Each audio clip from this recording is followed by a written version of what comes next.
लखनऊ आया हूं, तो बहुत अच्छा लगा मुझे लखनऊ आके। और मैंने लखनऊ आने के बाद गुड मॉर्निंग लखनऊ भी अपनी एक पोस्ट डाली थी। आपको भी गुड मॉर्निंग है मेरी तरफ से। और इस सेशन की हम शुरुआत कर रहे हैं और मेरे साथ दो खास मेहमान हैं यहाँ पर। मैं चाहूंगा कि तालियों से इन दोनों खास मेहमानों का स्वागत किया जाए ताकि फिर मैं इस डिबेट को आगे बढ़ाऊंगा।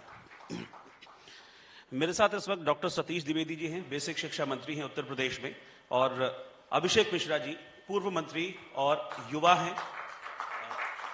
दोनों से हम चर्चा करेंगे और जो चर्चा का टॉपिक है हमारा, देखिए यूपी में चुनाव आने वाले हैं, चुनाव पर तो हम बात करेंगे ही करेंगे, लेकिन चूंकि बेसिक शिक्षा मंत्री जी हमारे साथ हैं तो शिक्षा पर भी हम खासा फोकस करेंगे। और शिक्षा पर चाहे वो समाजवादी पार्टी की सरकार रही हो या फिर बीजेपी की सरकार रही हो, खासा फोकस रहा है। और कहते भी हैं कि शिक्षा बहुत जरूरी है और पढ़ोगे तभी तो आगे बढ़ोगे, और युवा जब शिक्षा लेता है तभी वो देश का भविष्य बनता है। तो इस पर हम चर्चा करेंगे। और चर्चा का हमारी जो लाइन है, जो एक हमने सेशन का टॉपिक डिसाइड किया है कि 4 साल में कितनी बदली है शिक्षा की तस्वीर। देखिए सतत प्रक्रिया है और बहुत जरूरी है कि तस्वीर लगातार बदलती रहे, और जैसे जैसे आगे बढ़ता है, समय आगे बढ़ता है, शिक्षा भी उसी हिसाब से बदलनी चाहिए। और कोरोना काल में हमने देखा भी कि शिक्षा बदली भी है उस हिसाब से। पहले स्कूलों में जा रहे थे लेकिन फिर अचानक से घर पर बैठकर मोबाइल के जरिए शिक्षा लेने लगे। तो शुरुआत करते हैं इससे। सबसे पहले सर मैं आप ही के पास आना चाहूंगा, सतीश द्विवेदी जी, क्योंकि आप इस वक्त सत्ता पक्ष में हैं, तो सत्ता से पहला सवाल मेरा बनता है। और पहला सवाल यह है कि 4 साल में अगर मैं बात करूं, अब आप सरकार के 4 साल पूरे होने जा रहे हैं, तो यूपी में शिक्षा की तस्वीर कितनी बदली है? क्योंकि एक जो वादा था यूपी सरकार का, योगी जी का, वो शिक्षा में भी बड़े बदलाव को लेकर वादा था। तो 4 साल में आप अपनी सरकार को, अपने विभाग को, शिक्षा विभाग को क्या आंकते हैं, कहां से कहां पहुंचा है? सबसे पहले तो मैं हेलो आप ये ले लीजिए।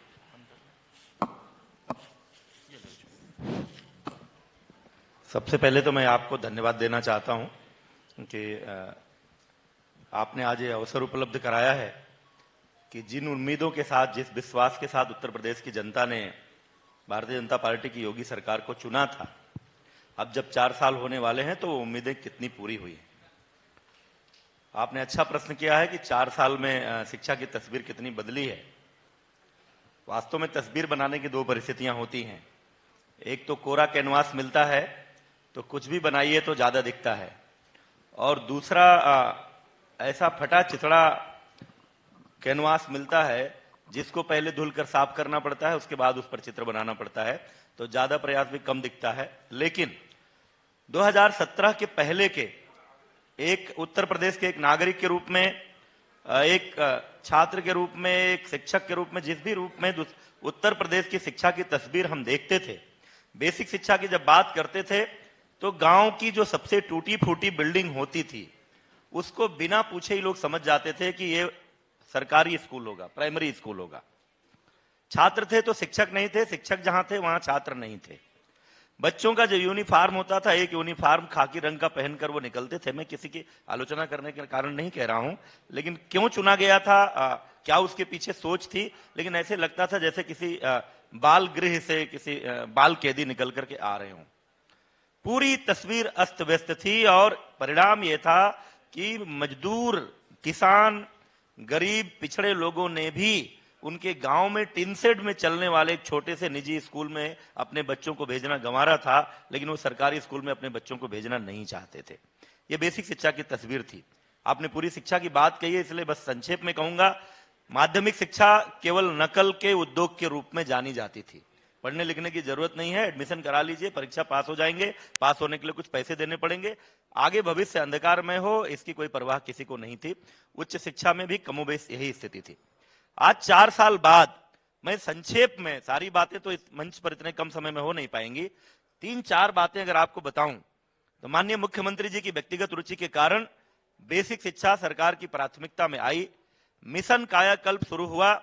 हमारे 1,58,631 कुल विद्यालयों की संख्या थी, और अभी हमने संविलियन किया है। कहीं पर प्राइमरी और अपर प्राइमरी दोनों अगर एक ही कैंपस में थे तो प्रशासनिक सुविधा की दृष्टि से उनको एक साथ जोड़ा है, तो भी 1,35,000 स्कूल कैंपस हमारे पास हैं, और उसमें से 50,000 स्कूलों का हमने कायाकल्प कर दिया है। और जब मैं कायाकल्प कह रहा हूं तो पहली बार उत्तर प्रदेश के सरकारी स्कूलों की फर्श पर टाइल्स दिख रहे हैं। अधिकांश स्कूलों की बाउंड्री बन गई है, जो बची हुई है बन रही है। पंखे लगे हैं, बिजली लगी है, पीने के शुद्ध पानी की व्यवस्था हुई है, किचन सेट बने हैं, शौचालय बने हैं। लड़कियां समझ नहीं पाती थी कि स्कूल जाएं तो शौच के लिए फिर उनको घर आना पड़ेगा, कैसे जाएं। आज हर स्कूल में शौचालय है। दिव्यांगों के लिए भी रैंप बना रहे हैं। खिड़कियां टूटी हुई थी, दरवाजे टूटे हुए थे, उनको ठीक किया है। छत जहां टपक रही थी उसका मरम्मत किया है, प्लास्टर किया है, और पूरी शिक्षाप्रद चित्रकारी की है कि बच्चा इंटरवल के टाइम में बैठे बैठे अपनी दीवारों से भी पढ़ सकता है। 50,000 स्कूलों का एक काम पूरा किया है, 33,000 में काम चल रहा है, और हमारा लक्ष्य है कि 2022 के फरवरी मार्च तक सारे स्कूलों का कायाकल्प करेंगे। स्कूल में टीचर नहीं थे, इस नाते स्कूल बंद था। और मैं गर्व के साथ यहां कहना चाह रहा हूं, अभी महेंद्र जी ने बताया, पिछले 3.5 साल में उत्तर प्रदेश की योगी सरकार ने 1,19,348 शिक्षकों की भर्ती केवल बेसिक शिक्षा में की है। 1,894 का विज्ञापन अभी निकला हुआ है। 1,21,000 शिक्षकों को हमने स्कूल भेजने का काम किया है। और पहली बार उत्तर प्रदेश में ऐसा हुआ है कि कोई भी स्कूल शिक्षक विहीन नहीं है। और अब इससे आगे चल रहे हैं हम, जो पीपुल टीचर रेशियो है उसको मेंटेन करने की कोशिश कर रहे हैं। जो आइडियल रेशियो है वो प्राइमरी में 1:30 का है, जिसको 1:35 तक हमने पहुंचा दिया है, और भी सुधार करने का प्रयास कर रहे हैं। अपर प्राइमरी में थोड़ी स्थिति खराब इसलिए शिक्षकों के मामले में रही क्योंकि सीधी भर्ती नहीं होती है, उस दिशा में भी कोशिश कर रहे हैं। तीसरी बात, पूरे विभाग को, उत्तर प्रदेश का बेसिक शिक्षा विभाग सबसे पुराने ढर्रे पर चलने वाला विभाग था। हमने मानव संपदा पोर्टल लागू किया। आज हमारे एक एक शिक्षक का डिटेल हमारे पोर्टल पर है, कोई भी देख सकता है। इसलिए पिछली सपा और बसपा की सरकारों के समय में कुछ लोगों ने रैकेट चलाकर जो फर्जी शिक्षकों की भर्ती कराई थी, उनको भी तेजी से हम पकड़ पा रहे हैं अपने सिस्टम से, उनको बर्खास्त कर रहे हैं। FIR दर्ज हो रहा है, रिकवरी हो रही है। हजारों शिक्षकों के खिलाफ हम ये कार्रवाई कर चुके हैं। हमारे पास डेटा नहीं था, सबसे बड़ी मुश्किल थी कि हमारे पास किस स्कूल में कितने टीचर हैं, कौन सा टीचर है, कितने बच्चे हैं, कौन सा बच्चा है, ये जानकारी नहीं थी। वो सारी की सारी जानकारी हमने डिजिटल की है। शिक्षकों का लीव का एप्लीकेशन, पेंशन, GPF, वो सारी चीजें उनकी हम डिजिटल कर रहे हैं। हमने एक national initiative for student school teachers heads and associate का एक भारत सरकार ने चलाया शिक्षकों के प्रशिक्षण का अभियान। कोरोना लॉकडाउन के पहले बड़ी संख्या में हम प्रशिक्षण कर रहे थे, बाद में हमने ऑनलाइन पूरा किया। दुनिया का सबसे बड़ा टीचर ट्रेनिंग प्रोग्राम कि नौकरी में आने के बाद भी कैसे अच्छे से पढ़ाना है, उसको लेकर दीक्षा पोर्टल का हमने इस्तेमाल करना शुरू किया। और दीक्षा पायनियर के रूप में भारत सरकार ने उत्तर प्रदेश सरकार को पुरस्कृत किया कि दुनिया भर में किसी भी विषय की बेस्ट टीचिंग की जो प्रैक्टिसेज हैं, उनके वीडियोज उस पर उपलब्ध हैं, हमारे टीचर उसका इस्तेमाल कर रहे हैं। हमने 5,000 से अधिक स्कूलों में उत्तर प्रदेश में स्मार्ट क्लासेज शुरू कर दिए हैं। अन्य स्कूलों में भी प्रयास कर रहे हैं। हम PhD तक की शिक्षा पूरी करके आए, हमको उत्तर प्रदेश में स्मार्ट क्लास पर पढ़ने का सौभाग्य नहीं प्राप्त हुआ, लेकिन आज गांव, गरीब, मजदूर, किसान का बेटा जहां पढ़ता है, ऐसे स्कूलों में भी स्मार्ट क्लास पर बच्चे पढ़ाई कर रहे हैं। हमने स्कूलों में योगा शुरू किया है। हमने स्कूलों में एलुमनाई एसोसिएशन बनाना शुरू किया है। CSR फंड का, पंचायती राज व्यवस्था का, लोगों का, तमाम सारे मीडिया के हमारे मित्रों ने स्कूलों को एडॉप्ट किया है। हमारे बरेली में अभी ऐसे 6 स्कूल बन रहे हैं जो 6-6 करोड़ की लागत के हैं। बनारस में एक आराजी लाइन ब्लॉक है, वहां का ढंडोरपुर एक गांव है, 1.5 करोड़ की बिल्डिंग एक संस्था के सहयोग से खड़ी हुई है। पूरा परिदृश्य उत्तर प्रदेश के स्कूलों का बदल रहा है। और मैं बड़े गर्व के साथ कह सकता हूं कि आज जब आप हाईवे पर चले या ग्रामीण क्षेत्र से गुजरे, 4 स्कूलों से होकर आप गुजरते हैं, तो उनमें से 3 स्कूल आपको ऐसे दिखाई देंगे कि आपको एक बार पूछना पड़ेगा कि ये सरकारी स्कूल ही है। तो इंफ्रास्ट्रक्चर भी हमने चेंज किया है, उसका भी कायाकल्प किया है, एकेडमिक पोर्शन को भी ठीक किया है। आज गुणवत्तापूर्ण शिक्षा गांव के गरीब बच्चे को भी वहां पर मिल रही है। और कई सारे हमारे स्कूलों में अब इतनी संख्या हो गई है बच्चों की कि नो एडमिशन का बोर्ड लग चुका है कि अब यहां पर पद रिक्त नहीं है। 400 करोड़ रुपए अभी जो हमने जारी किए हैं, उसके बाद उत्तर प्रदेश का कोई भी अपर प्राइमरी कक्षा 6 से 8 का स्कूल नहीं होगा जहां फर्नीचर ना हो जाए। और दूसरे चरण में प्राइमरी में भी एक करने का प्रयास कर रहे हैं। 2 जोड़ी रंगीन यूनिफॉर्म दिया है। अब वो बच्चे वो यूनिफॉर्म पहनकर निकलते हैं तो लोगों को पहचानना मुश्किल होता है कि ये कॉन्वेंट स्कूल के बच्चे हैं कि प्राइमरी के बच्चे हैं। यूनिफॉर्म केवल पहनकर जाएंगे, पैरों में हवाई चप्पल तो कैसा लगेगा, इसलिए योगी सरकार ने उनको जूते और मोजे भी दिए। निःशुल्क पाठ्य पुस्तक पहले से भी मिल रहा था, हमने और उस व्यवस्था को सुचारू किया है। बैग भी दे रहे हैं, और मैं आपको बताने में मुझे हर्ष हो रहा है, इस लॉकडाउन के दौरान जब स्कूल बंद थे, बच्चों का यूनिफॉर्म, उनका जूता, उनका मोजा, उनकी किताबें, उनका बैग, ये सब हमने उनके घर तक पहुंचाया है। और एक और क्रांतिकारी बात, उसकी सूचना देकर मैं अपनी बात खत्म करूंगा। जब लॉकडाउन हुआ 13 मार्च को माननीय मुख्यमंत्री जी की बैठक में अचानक हम लोगों ने निर्णय लिया कि स्कूल कॉलेज सब बंद होंगे। उसके बाद निजी क्षेत्र के विद्यालयों में ऑनलाइन क्लासेज शुरू हुए। तब एक बड़ी चुनौती थी कि 1,60,00,000 से ज्यादा बच्चे जिस व्यवस्था में पढ़ते हैं, गांव के गरीब मजदूर, किसान, रिक्शा वाला, ठेला वाला, रेहड़ी वाले के बच्चे जिन स्कूलों में पढ़ते हैं, उनका क्या होगा? वो इस ट्रॉमेटिक सिचुएशन से बाहर कैसे निकलेंगे? इस भय के वातावरण से उनको डाइवर्ट कैसे किया जाए और उनकी पढ़ाई की क्षति की पूर्ति कैसी होगी?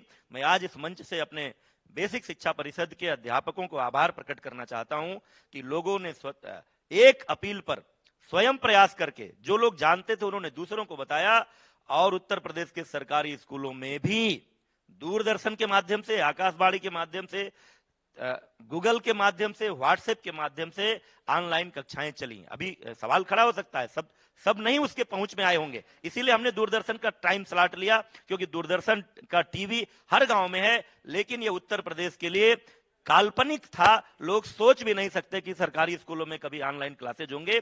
तो मैं कह सकता हूं कि 4 सालों में, और इसी तरह से माध्यमिक शिक्षा में भी नकल विहीन शिक्षा की है, बड़ी संख्या में शिक्षकों की भर्ती हुई है, उच्च शिक्षा में भी बहुत ही क्रांतिकारी परिवर्तन आया है। तो मैं कह सकता हूं कि उत्तर प्रदेश के योगी सरकार के इस 4 साल के कार्यकाल में शिक्षा का कायाकल्प हुआ है। ठीक है, तो जब मंत्री जी अपनी बातें कह रहे थे तो मैं अभिषेक जी को देख रहा था, बहुत तल्लीनता से आपकी बातें सुन रहे थे। मुझे लग रहा था मनी मन अपने जवाब भी वो तैयार कर रहे थे।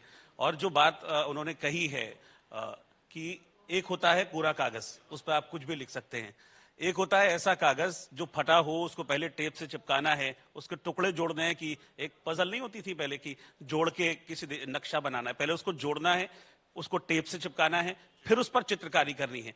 ऐसा यूपी दिया आपने शिक्षा के मामले में। और एक ऐसा कागज होता है जो कि सजा करके, संवार करके दिया जाए, अच्छे से बना करके दिया जाए, उसके बॉर्डर्स लगा करके, रंग करके उसको दिया जाए, और उसको जब दिया जाए तो उसको इस तरह चौपट कर दिया जाए, इस तरह चौपट कर दिया जाए कि कोई भी एक सत्र उत्तर प्रदेश में स्कूल एजुकेशन में ऐसा नहीं बीता होगा जब बच्चों को शिकायत ना आई हो, चाहे उनके कपड़ों की, चाहे उसके बस्तों की, चाहे जूतों की। यहां तक कि मीडिया का, अगर आप अपने चैनल पे भी आपने बहुत बार जो स्कैंडल्स हुए थे, जिसकी वजह से मैं नाम नहीं लेना चाहूंगा, भारतीय जनता पार्टी के एक पूर्व मंत्री जब थी इस विभाग में, तो उसमें कितने बड़े बड़े स्कैंडल रोज अखबारों में पढ़े। लोग बच्चों के नंगे पैर जूतों से जाने को दिखाई पड़ता था, ये दिखाई पड़ता था उनको खाने को नहीं मिल रहा।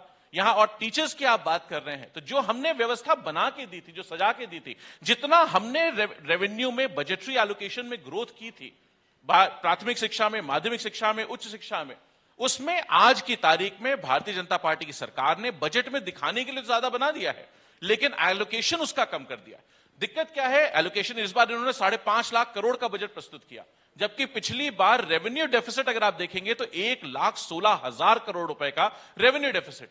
तो जो इन्होंने पिछले बार दिया था, जिसमें जो 5 लाख करोड़ पहुंचा था, जिसमें आपके विभाग में जो पैसा दिया गया था, उसमें 1,16,000 करोड़ रुपए की टोटल बजट में डेफिसिट है। कहां से पूरा हुआ? इस बार फिर बढ़ा के लिख दिया, पिछली बार 7% बढ़ाया, उसके बाद 7% बढ़ाया, इस बार 7.03% बढ़ा दिया। तो ये पूरी तरीके से व्यवस्था को खराब करने का काम किया भारतीय जनता पार्टी ने। इन्हें सिर्फ बातें करना आता है, काम करने से कोई लेना देना नहीं। मैं कुछ उदाहरण देना चाहूंगा, मैं मुझे बहुत धन्यवाद दूंगा रोहित जी कि आपने इनको इतना वक्त दिया, तो मुझे लगता है उसी प्रोपोर्शन में 12-14 मिनट मेरे पास भी है, तो मेरे पास काफी वक्त है आज उत्तर प्रदेश की आवाज उठाने का। और आपके माध्यम से मैं उत्तर प्रदेश की आवाज लोगों तक पहुंचाना चाहूंगा, नौजवानों की बात पहुंचाना चाहूंगा। वो आपको याद होगा भी पिछले दिसंबर में लखनऊ शहर की बात बता रहा हूं, जो शिक्षक में जिन्होंने अप्लाई किया था, जिनको इन्होंने भर्ती नहीं किया है और जिसमें गड़बड़ियां हुई हैं, उसके बच्चे यहां पे धरना प्रदर्शन कर रहे थे दिसंबर जनवरी के महीने में, और दिसंबर में उनके ऊपर पानी फेंका गया, उनके ऊपर लाठीचार्ज हुआ, उनको जेल भेजा गया। 5,000 लड़कों को जिस तरह मारा गया था, आपके चैनल ने दिखाया था, और उस पर काफी बहस हुई, काफी डिबेट हुई, हम लोगों ने भी उस समय डिबेट की थी। वो बच्चे आज कहां हैं? आज भी उनको कोई पूछने वाले। 59,000 भर्तियां, मेरे पास कुछ टॉपिक्स है जो मैं लेकर के आया हूं, मैंने कहा जिससे डेटा मेरा गलत ना हो, हम लोग हवा में बात नहीं करते। अब मैं पहले सवाल रख दूं, उसके बाद जवाब दे दे। मैं चाहेंगे तो मैं पूरा कागज उनको दे दूंगा, फिर वो एक पॉइंट पर जवाब देते रहेंगे। कागज की जरूरत नहीं अभिषेक जी, सब क्या बात है, क्या बात है, इससे अच्छा क्या हो सकता है। पूरा उत्तर प्रदेश आज जवाब चाहता है आपसे। तो सबसे पहला सवाल मैं पूछना चाहूंगा, शिक्षा मित्रों को छोड़ करके आज तक एक भी भर्ती उत्तर प्रदेश में नहीं हुई शिक्षा विभाग में। डिप्लोमा इन एलिमेंट्री, मुझे पॉइंट पूरे कर लेंगे। डीएलएड जो डिग्री है, डिप्लोमा इन एलिमेंट्री एजुकेशन का, और बीटीसी की ट्रेनिंग में स्टूडेंट्स, वो 2 साल से नई प्राथमिक शिक्षा भर्ती की मांग कर रहे हैं। आज तक एक भी भर्ती नहीं हुई। 59,000 भर्तियों की जो बात करते हैं, जो 2 चरणों में हुई, उसमें लगभग 22,000 पद खाली हैं, उसमें आज तक भर्ती नहीं हुई। संशोधन कई बार कर चुके हैं, 3 जियो आ चुके, आज तक उसमें कुछ भी नहीं हुआ। 9,000 आज भी बाकी हैं। 22,000 भर्तियां जो डिलीटेड हैं वो आज भी नहीं ऐड हुई हैं। और ये मैं आपको बता रहा हूं, पिछले 4 साल से भर्ती कर रहे हैं। मैं उदाहरण दे रहा हूं, समाजवादी पार्टी ने, हमारे माननीय मंत्री उस समय थे माननीय रामगोविंद चौधरी साहब सामने बैठे हुए हैं, इन्होंने दिसंबर 2016 में भर्ती निकाली थी। मार्च के पहले हफ्ते में उस भर्ती को पूरा कर दिया था, उसकी काउंसलिंग कर दी थी, उसके अपॉइंटमेंट लेटर्स जारी होने थे 24-25 मार्च को, जो कि जब भारतीय जनता पार्टी सरकार बनी, इन्होंने समीक्षा के नाम पे रोक दिया। आज तक वो भर्ती, आज तक 2016 में जो काम समाजवादी पार्टी ने 3 महीने में पूरा कर दिया था, पैरेलल इंस्टीट्यूशन सिस्टम चला करके, जबकि उस समय चुनाव चल रहा था, माननीय मंत्री जी हम सब लोग चुनाव में बिजी थे, उसके बावजूद जब वो काम पूरा हो गया, उसको आज तक ये पूरा नहीं कर पाए हैं। इसका जवाब आज उत्तर प्रदेश जानना चाहता है। इसी तरीके से मैं आपको उदाहरण बताऊं, हमने 72,000 की भर्ती की थी, हमने 3 टाइम्स काउंसलिंग में लोगों को बुलाया था, जिससे कि कई बच्चे ऐसे होते हैं जो कि दूसरी नौकरियों में सिलेक्ट हो जाते हैं या नहीं ज्वाइन करते, उनको मौका मिल जाता है। इन्होंने उस भर्ती, उस प्रोसेस को पूरा नहीं किया। आज जो बच्चे हैं, आप पिछले 1 महीने में देखेंगे तो प्रयागराज में कम से कम 5-7 टीचर्स ने आत्महत्या की है सरकार की नीतियों के खिलाफ, भर्ती की नीतियों के खिलाफ। ये उत्तर प्रदेश को ये सरकार दे रहे हैं, उत्तर प्रदेश की ये शिक्षा नीति दे रहे हैं। परफॉर्मेंस की बात कर रहे हैं शिक्षा में, असर रिपोर्ट उठा के भर्ती पर बात हो जाए पहले, नहीं अलग अलग सेगमेंट में चले, नहीं तो जवाब मैं चाहता हूं अभिषेक जी, एक बात मैं पूरी कर दूं अपनी।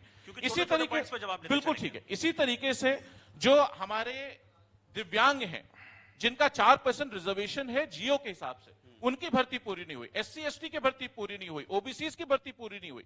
ओबीसीज में जहां रिजर्वेशन का स्पेसिफिकेशन है, 1914 का जियो है, 2006 का जियो है, उसका पालन नहीं हो रहा है।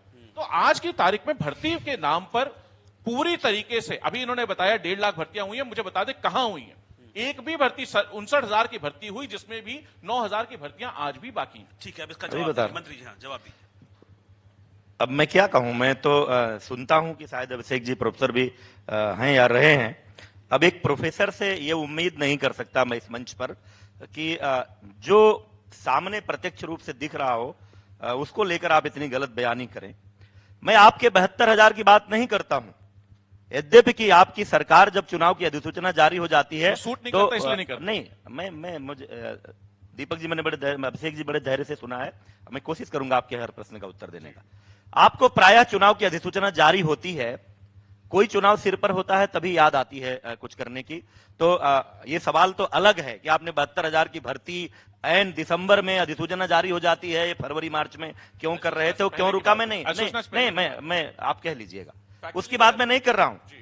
आपने चुनाव के वोट बैंक के रूप में शिक्षा मित्रों का इस्तेमाल करते हुए गैर कानूनी, असंवैधानिक तरीके से, मैं नहीं कह रहा हूं, माननीय सर्वोच्च न्यायालय ने कहा, असंवैधानिक तरीके से बिना उचित संशोधन करते हुए नियमों में शिक्षा मित्रों का स्थायी समायोजन की बात कही। माननीय अभ्यर्थी न्यायालय गए, माननीय सर्वोच्च न्यायालय ने उसको निरस्त किया असंवैधानिक बताते हुए, और उसके बाद से हमने जो भर्ती शुरू की हमारी सरकार आने के बाद 68,500 का एक लाट, 69,000 का दूसरा लाट, हम इस लाट की गणना करते हुए आपको बता रहे हैं, और मैंने एग्जैक्ट फिगर आपको दिया है 1,19,348। आप कह रहे हैं कि भर्ती नहीं की, मतलब आप जैसे पढ़े लिखे आदमी से कल्पना कैसे की जाए? 1,19,348 वो भर्ती की है। एडेड जो जूनियर हाई स्कूल थे उसमें भ्रष्टाचार की शिकायतें होती थी कि पैसा लेकर भर्ती की जाती है, सरकार ने उस भर्तियों को भी अपने हाथ में लिया और 1,894 पदों का विज्ञापन अभी जारी है। पहली बात। दूसरी बात, आप जो आरक्षण के उपबंधों की बात कर रहे हैं, जो 69,000 की भर्ती अभी हुई है, उस भर्ती में 1133 पद ऐसे हैं जो एसटी कैटेगरी के हैं। एसटी के लिए जो आरक्षित थे 241 एसटी के हमको अभ्यर्थी मिले योग्य, उनकी भर्ती हुई, 1133 बचे हैं।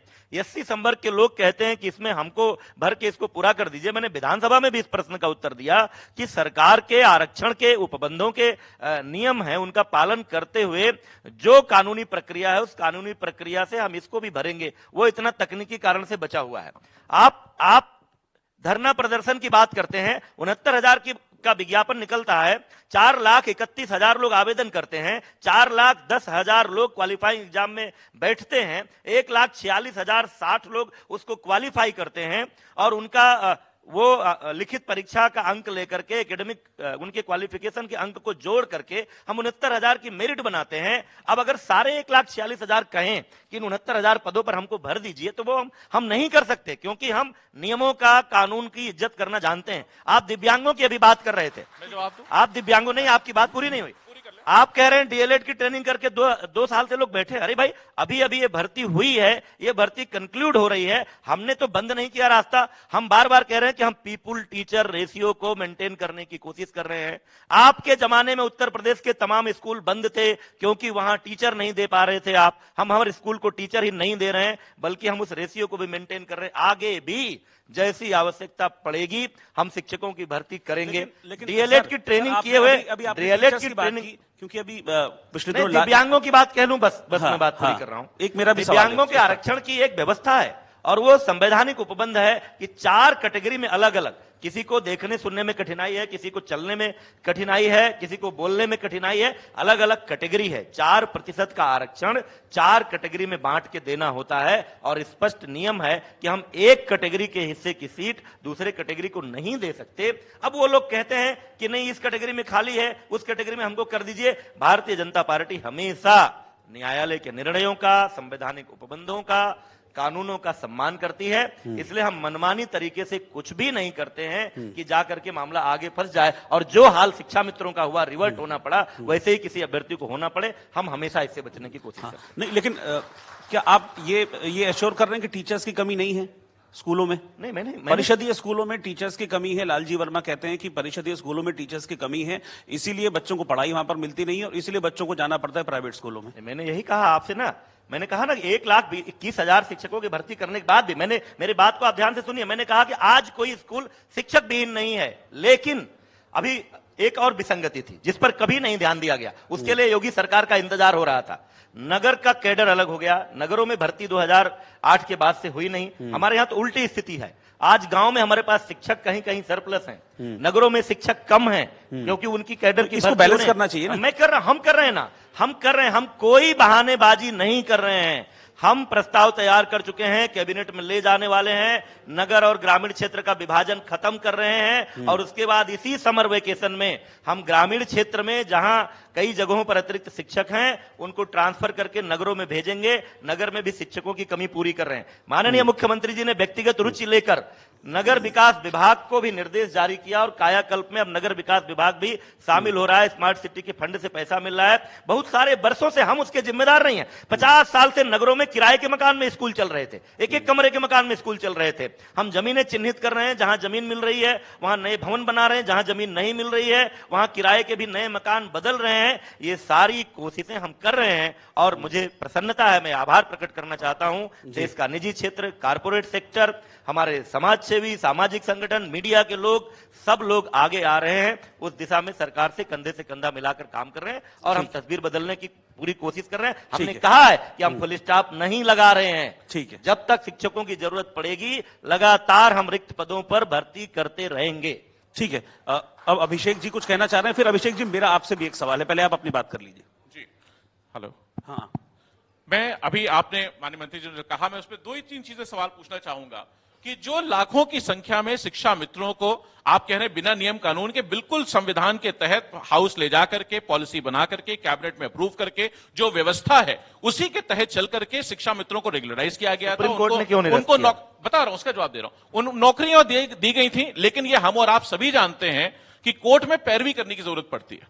कोर्ट में अगर आप अपना मुकदमा पैरवी करने न जाएं तो कोर्ट में कोई भी मुकदमा हारा जा सकता है और कोई भी जीता जा सकता है। ये सिर्फ उस मुकदमे को इसलिए नहीं ठीक से लड़ा भारतीय जनता पार्टी सरकार ने क्योंकि वो 3.25 लाख लोगों को, जिसमें गरीब भी थे, पिछड़े भी थे, दलित भी थे, नौजवान भी थे, बच्चियां भी थी, बेटियां भी थी, माताएं भी थी, उन सब लोगों को नौकरी मिल जाएगी, उसका क्रेडिट माननीय अखिलेश यादव को मिल जाएगा। इस वजह से सिर्फ इस एक बात को कि नौजवान को, मुसलमान को नौकरी ना मिल जाए, उस बात के लिए इन्होंने उसकी पैरवी नहीं की, जो कि वहां से होके आ गया। अब मैं कोर्ट का भी जवाब दे दूं, जो आपने कोर्ट की बात करी।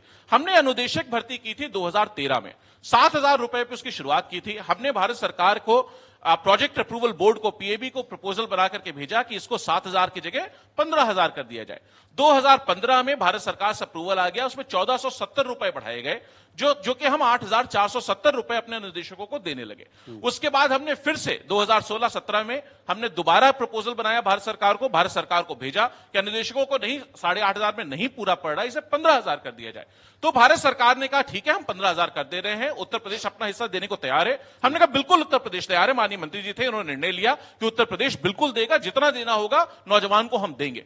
तो 15,000 रुपए अप्रूव होकर के आ गया। लेकिन जब भारतीय जनता पार्टी सरकार आई, इन्होंने अपने मैनिफेस्टो में, दिक्कत है ना, इन्हें अपना संकल्प पत्र याद ही नहीं रहता, इन्होंने अपने मैनिफेस्टो में लिखा कि उसको मानदेय और बढ़ाया जाएगा अनुदेशकों का। आकर के पहले इन्होंने वापस 8,500 किया, और अभी कुछ दिनों पहले, मुझे लगता है 6 महीने पहले, वापस से जो 15,000 भारत सरकार का अप्रूव्ड मानदेय है, इन्हीं की भारत सरकार है, जिस प्रधानमंत्री के रोज हर एक सेंटेंस में 3 बार नाम लेते हैं, उन्हीं प्रधानमंत्री जी की सरकार का अप्रूवल है। और उसमें आज वापस से उस जो अनुदेशक हैं उनका वापस से 7,000 रुपए कर दिया गया। तो आप सोचिए, जिसको समाजवादियों ने 15,000 पहुंचाया था, उसको वापस 7,000 ला दिया। कैसे बात करते हैं। और हाईकोर्ट का उस पर आदेश है, हाईकोर्ट के सिंगल बेंच का आदेश है, लखनऊ बेंच का आदेश है, इलाहाबाद बेंच का आदेश है, उसका पालन करना है। 15,000 देना है, नहीं दे रहे, कब दे देंगे ये बता दें। कहूं ठीक है, हाँ। बिल्कुल। आज मेरा एक विश्वास पक्का हो गया कि कोई प्रोफेसर, वैज्ञानिक, कितना भी पढ़ा लिखा आदमी समाजवादी पार्टी में आ जाएगा तो उसकी बुद्धि कुंद हो जाएगी। मुझे कष्ट है। मैं यहाँ एक केवल शिक्षा मंत्री के रूप में इस मंच पर नहीं बैठा हूं, मैं एक शिक्षक भी हूं, और अभिषेक जी भी उसी फ्रेटर्निटी से जुड़े हुए हैं। इनकी पार्टी के कार्यक्रमों में, बैठकों में ये सब बोलना आपकी मजबूरी हो सकती है, लेकिन आज जहां आप बैठे हैं, आपको इस तरह की गलत बयानी नहीं कर। मैं आज भी इस मंच से चुनौती देते हुए कह रहा हूं कि अगर भारत सरकार ने अनुदेशकों का मानदेय 15,000 अप्रूव किया हो तो हम कल से लागू कर देंगे।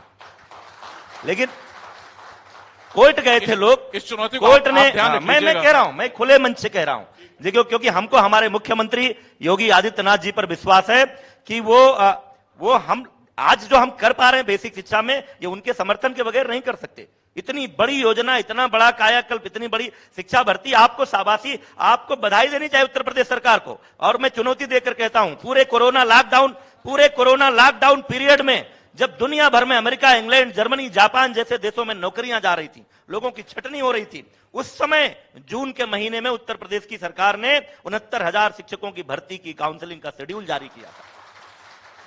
मामला सुप्रीम कोर्ट में गया, इसलिए थोड़ा विलंब हुआ, लेकिन पूरी दुनिया में एक उदाहरण बता दीजिए जब इस कोरोना की महामारी के दौरान 69,000 लोगों को, और आप नौजवानों को कभी मुसलमान कह देते हैं, कभी दलित कह देते हैं, हम नौजवान को नौजवान के रूप में जानते हैं, हम सबका साथ सबका विकास की अवधारणा के रूप में काम करते हैं। इसलिए हम नौजवानों के मन में जाति का जहर नहीं बोना चाहते। मैं अनुदेशकों को लेकर आपसे कह रहा हूं, माननीय न्यायालय ने कोई निर्णय दिया था जिसमें उन्होंने ये बढ़ाने को कहा था। कोई निर्णय मामला, भाई मुझे आप ज्यादा विद्वान हैं, मुझे एग्जैक्ट नहीं याद है किस तारीख को कौन सा निर्णय दिया था।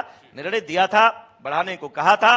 आप सभी जानते हैं कि भारत सरकार का प्रोजेक्ट है, अपर प्राइमरी स्कूल में टीचर्स की कमी को पूरा करने के लिए, पीपुल टीचर रेशियो को मेंटेन करने के लिए अनुदेशकों को रखा गया था। और उस सिफारिश को जब तक भारत सरकार की cabinet committee on economic affairs जब तक एक्सेप्ट नहीं करेगी, तब तक वो लागू नहीं हो सकता। और आज की तिथि यही है कि 7,000 से ज्यादा का मानदेय सीसीईए ने एक्सेप्ट नहीं किया है। जिस दिन केंद्र सरकार उस मानदेय को बढ़ाएगी, हम तुरंत ही राज्य सरकार का अंशदान देंगे, उसको बढ़ाकर पूरा। ठीक है, चूंकि बाकी मेहमान भी हैं, आगे सेशंस भी करने में, एक छोटा सा सवाल आपसे करना चाहूंगा। जब बीजेपी की सरकार आई थी, उससे पहले एक सीएजी की रिपोर्ट आई थी, और वो सीएजी की रिपोर्ट ये कहती थी कि अखिलेश यादव की सरकार के 4 सालों में 7 लाख छात्र सरकारी स्कूलों में कम हुए।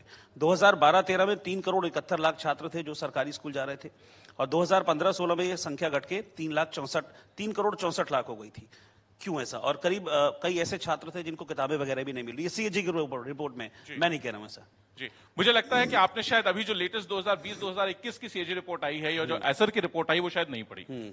अगर वो पढ़ लेते तो आप ये सवाल न उठाते, क्योंकि उसका जो डेटा है वो डेटा ये साफ बताता है कि उत्तर प्रदेश की जो परफॉर्मेंस है अपने शिक्षा देने में, टीचरों के रेशियो में, जो डिलीवरी है, मैथमेटिक्स की स्किल्स है, रीडिंग, जो 3 Rs की बात हम करते हैं, उसमें कहीं ना कहीं बहुत बड़ा गिरावट आई है।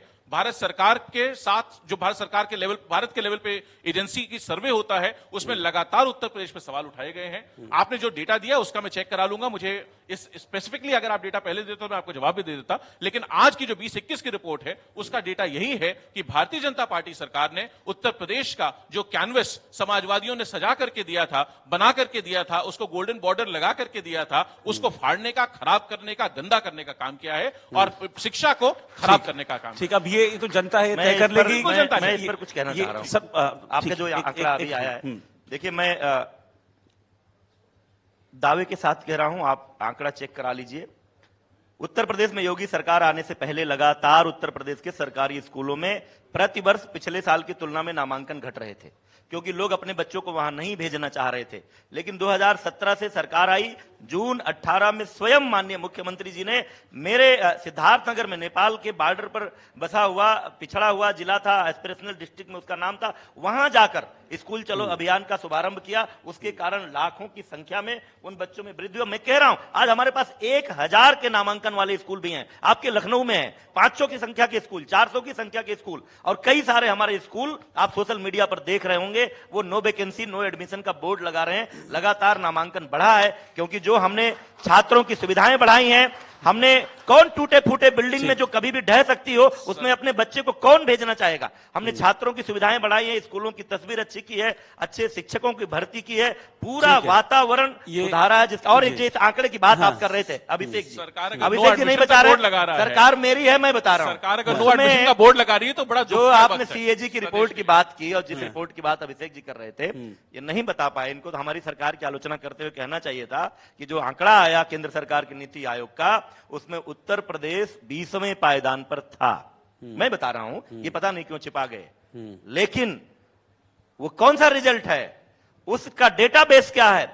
2016-17 के शैक्षिक सत्र में जो आंकड़े इकट्ठे किए गए थे, उस आधार पर नीति आयोग ने जो रैंकिंग की थी, उसमें उत्तर प्रदेश 20वें पायदान पर था। मैं आपको गारंटी देता हूं कि जब 2021-22 के डेटाबेस पर अगला रिजल्ट नीति आयोग का जारी होगा तो देश के टॉप 10 प्रदेशों में उत्तर प्रदेश की स्थिति रहेगी। ठीक है, अब मैं कह सकता हूं नहीं रहेगी, लेकिन ये अगले साल के लिए है। अगले साल जब आप कभी उत्तर प्रदेश का भला चाहते नहीं, इसलिए आप तो बदुआ देंगे ही कि नहीं रहेगी, क्योंकि आपने कभी उत्तर प्रदेश का भला नहीं। आपने जो तस्वीर आपने तो पूरे प्रदेश की तस्वीर बिगाड़ दी थी, और किसने कोरे कागज पर चित्रकारी की, ये पब्लिक तय कर लेगी, क्योंकि बहुत ज्यादा वक्त है नहीं, 10-11 महीने का वक्त है, और देखते हैं फिर उसके बाद क्या। आप दोनों का बहुत बहुत शुक्रिया, आप हमारे साथ जुड़े इस सेशंस में और आपने हमसे बातचीत की। सतीश जी, अभिषेक जी, बहुत बहुत शुक्रिया आपका, थैंक यू वेरी मच। बहुत शुक्रिया। 4 साल में कितनी बदली है। और रुक कर लेते हैं बड़ी खबर का। इंडिया न्यूज के मंच